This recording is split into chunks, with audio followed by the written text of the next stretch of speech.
uzana imitima ya benshi yabaye ibikangiwe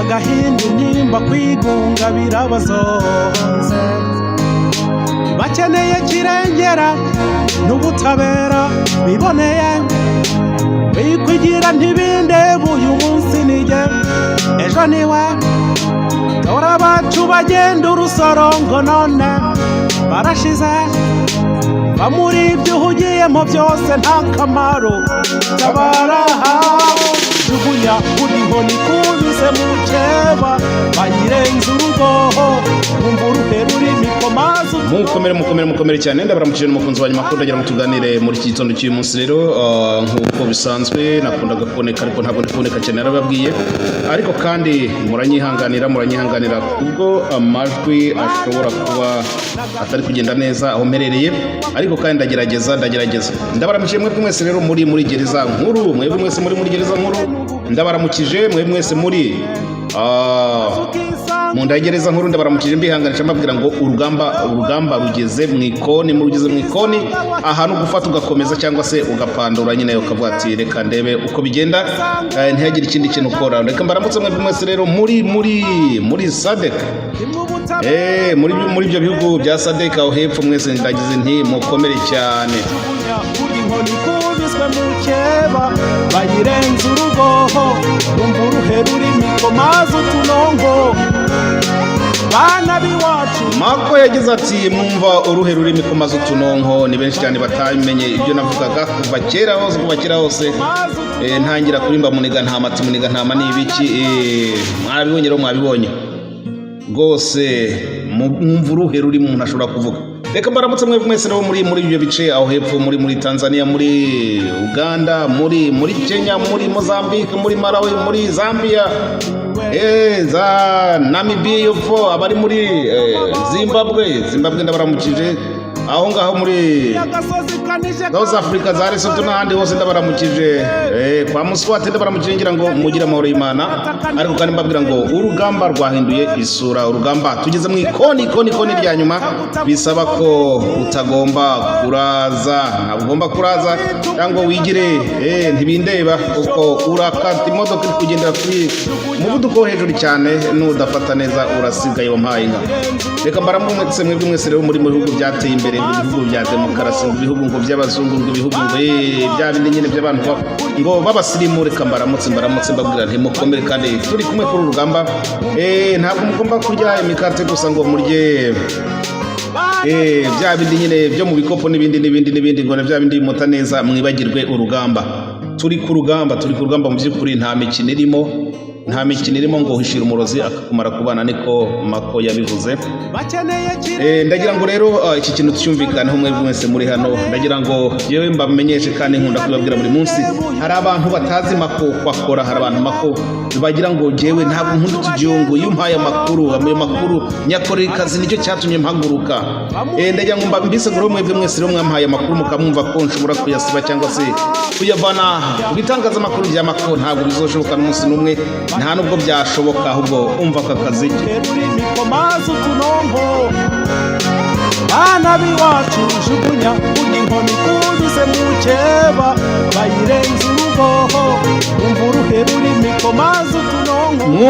urimo ikomazi utunonko ndagira ngo rero ubu muntu ashobora kuba azi ko kwa Mako byoroshye mu by'ukuri oya ntuzongere kwihenda rero niba ubona ko amakuru yo gutabaza rwose mpereza amakuru nyavuga winyuzuriza telefone gusa ntabwo nshaka abantu munyuzurira telefone uvuga ngo ntuzabivuge no ntabyo nshaka nta mafoto nshaka yuza telefone zanjye gusa akuzuza akamara amadata yanjye ntabwo aribyo nshaka mpa amakuru maze iminsi mbabwira ko ndi gukora urutonde urwo rutonde rukeneye amakuru y'inyongera ariko urutonde rwo rwararangiye uko warugumesire bishwe n'inkuba zabakubise ibyo nibyo nkeneye iyo uvanze mu tundi tuntu ukambwira ati uyu muntu n'umwicanyi n'intore warangiza ukambwira ko intore yikugutoteza nayishyira ku mugaragaro ngo ujye kumarisha abanjye hoya amakosa uko nkora mbabarira rero wihangane kuko ibyo sinshobora kwikuraho iyo umpaye amakuru ukambwira ati igihe bimeze uko wihangane rwose ubwo nta mwanya wanjye ugendera ubusa kuri urugamba ihangane rero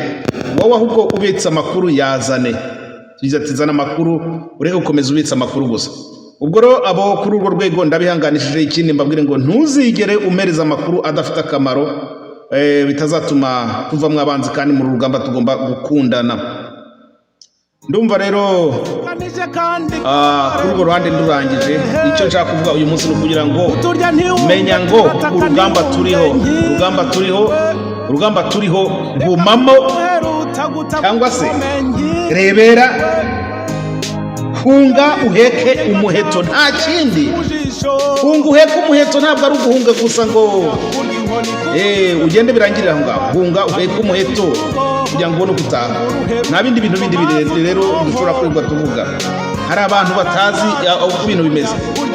Ikindi kigwa kandi gikomeye cyane umuntu mugomba gusabira ni umuhungu wa Rashid kubera ko yakoze penalite kandi ntabwo namurenganya mu by'ukuri ni imyaka cyangwa se ni experience abantu bafite, ariko hari penalite yabaye. Iyo penalite ni ihindaje mubwire akakumara ku bana.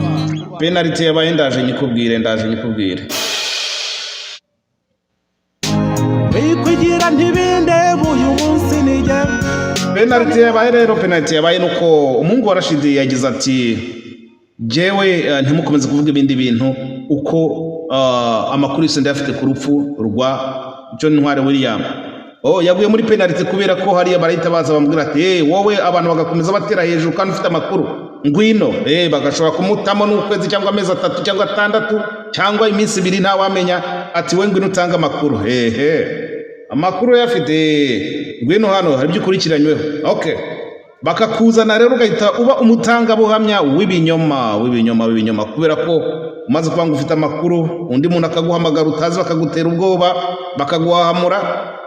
Wahise uvuga ati rero ati nisubiyeho amakuru ntawe ngitanze n'ubundi banga waritanze. Ayo makuru byanze bikunze hari abo wamaze kuyabwira nicyo uzazira.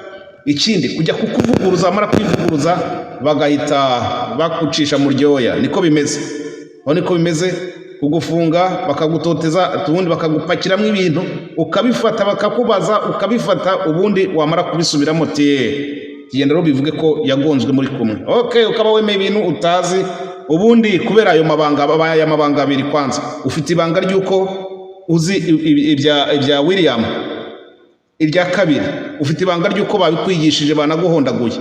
Icyo gihe rero bakurekera imuhira iminsi 2, 3, 5 umaze kuva imbere ya kamera ubundi bagahita bakuraho umwanda. Ndagira ngo mbabwire ngo muri ibi bintu turimo niba ubona ko bidashoboka ngo uhunga ufate umuheto numa. Nta muntu uruta niyo mugabo, nta uruta Kizito, nta uruta Cyuma Hassan Dieudonné Ntwari, nta uruta Niyosenga Profeseri Karasira Damange, nta wundi muntu wundi dusigaranye.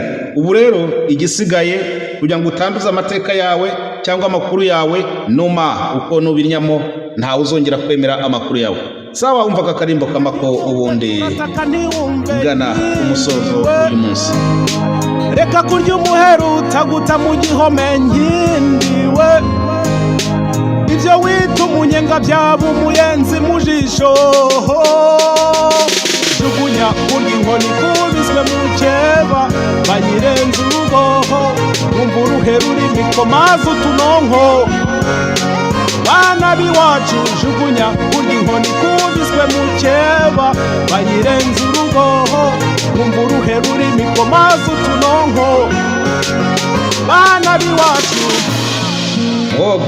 Tuzongera ubwo nta kundi tugomba kugumamo cyangwa tukaguma akakumara ku bana. Ubundi yakwanga ugahunga ugaheka umuheto. Bye.